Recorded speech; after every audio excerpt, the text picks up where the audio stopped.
touching hands, reaching out, touching me, touching you. Well, obviously, we are not reaching out and touching hands, but that's what the lesson's about today. It's about detecting if objects are touching in a program, and so that's what we're going to look at. This is all set up. I'm sending you email, and it's all set up on Google Classroom. You've got a handout to kind of guide you through. I'm going to demo things here. So one way or another, let's have some success here today. All right, I'm going back to code.org. There are 4 programs that you're going to work on, but they're easy. There's not that much for you to do in each one. All right, so I'm going to. You've got links on Google Classroom. You've got an email. So I'm going to go to this one first. Is touching number 1. You will have to remix. I'm going to rename it, and I'm just going to put the word done at the end of it so that we have a difference in the programs. Okay, good. And here's what I got. Like on this one, if you run it as it is, there's a spaceship that flies across toward a UFO, and nothing else happens right now. Okay, the top part, line 1 through 6, up here at the top, just sets all that up. There's a sprite for the spaceship that has a rotation applied to it. It's got a velocity applied to it. There's a sprite for the UFO, and it's just got a position. It just sits there. Here's our draw loop, and I even put comments in there to tell you, okay, here's what you got to do. This is all about is touching. Okay, we're going to detect if the spaceship that's flying across the screen is touching the UFO. If it is, what I'm going to do is just change the background color, nothing fancy. All right, so we start like this. We're going to bring over an if block, and I'm just going to leave those comments in there. I'll just stick that in. The is touching is what we're checking, so I'm going to go to sprites, and I'm looking for is touching. If sprite is touching target is what it says to begin with, but what I'm going to be checking here is if the ship is touching the UFO. You got to make sure you have the right relationship set up there. That's what I want to check, if the ship is touching the UFO. All right, cool. So if it is, what are we going to do? Well, like I said, you could do something different than what I'm going to do, but I'm going to keep it super simple. I'm just going to change the background color. It was black. I'll just change it to green. All right, cool. And so all we're after is really understanding this is touching block. How does it work? We're going to check to see if the ship is touching the UFO. If it is, let's change the background color. Run it. Here we go. Is the ship, oh, there we go. The ship is touching. And now you'll notice that when the ship slides off and is no longer touching the UFO, the background goes back to black. Did you see that happen? Let's reset and run that one more time. All right, so the ship is touching. We get a green background, and then it switches back because at some point the ship is no longer touching UFO. Cool, that one's done. Let's move on. I'm going to try to keep this moving. And I'm going to do all 4. If you don't need to watch all 4, then don't, but I'm going to do all 4. All right, so number 2 has to do with a couple of robots. We're going to make it do something different here. So I'm going to remix this, and I'm going to rename it, and I'm just going to put done up here. Save that. All right, let's run it as it is right now. Bot 1 comes across and just slides right past bot 2. All right, and again, if you look at line 1 through 7 of this program, you'll see all the setup. Bot 1 is over on the left-hand side. It's got a scale applied to it. It's got an X velocity applied to it. Bot 2 is just sitting there. It's also got a scale applied to it. All right, let's go to work. So we're going to bring over an if block, and it's going to go inside the draw loop here. And we're going to see if, find our is touching block here. And I'm just going to be checking to see is bot 1 touching bot 2. And the things I'm suggesting for the action, I've got them on the handout here.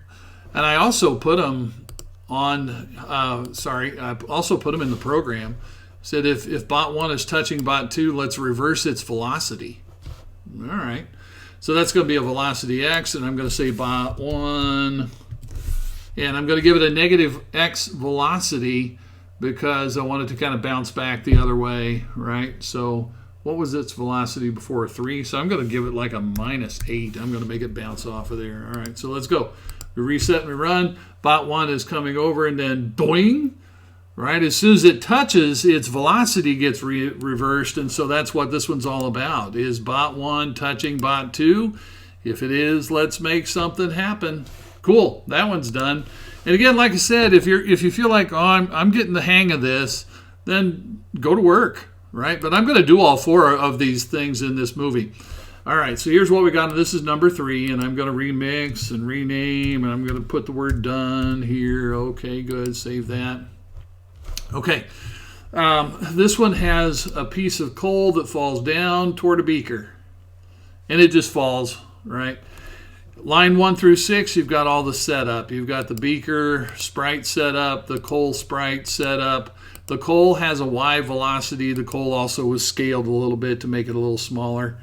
And in the comments here, let's all I'm going to do is check to see if the coal is touching the beaker. If it is, let's make it disappear. All right, cool. So let's go. I'm going to bring over the if block. Going to go to sprites, and we're going to do is touching. And I'm going to see if the coal is touching. Oops, put a space there. Is touching the beaker. And if it is, I'm just going to set coal dot visible to 0, or you could put false in there, right?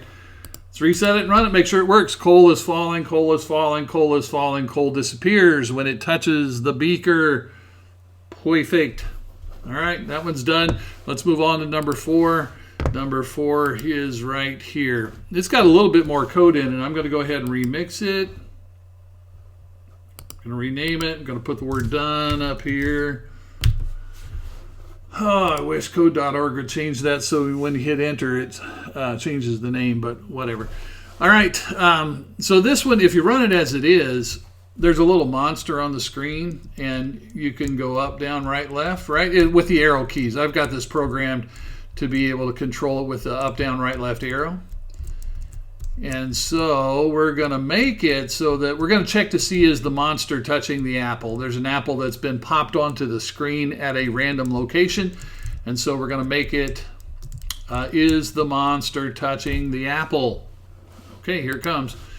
This is what I want you to do too. All right, so I'm going to and I'm just going to leave you can take the comments out if you want, but they're kind of reminding you about what to do. All right, so I'm going to put the if block, and we'll go to sprites, and we're going to find is touching, and the condition I'm checking is the monster touching the apple.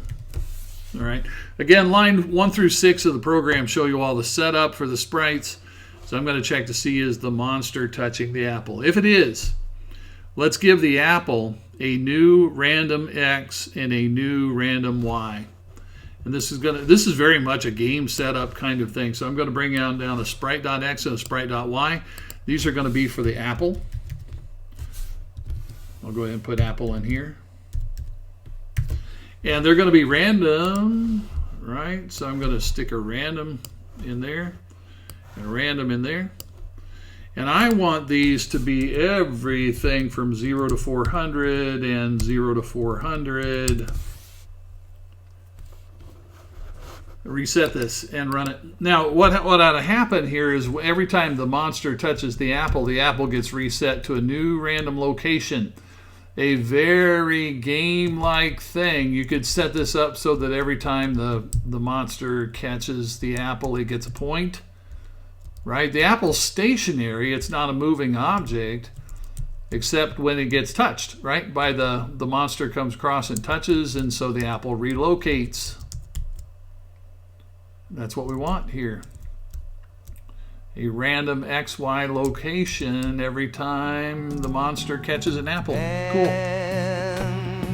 Hey, guess what? That's it. Touching hands. All right. Your turn. Reaching out. Touching me. Touching you.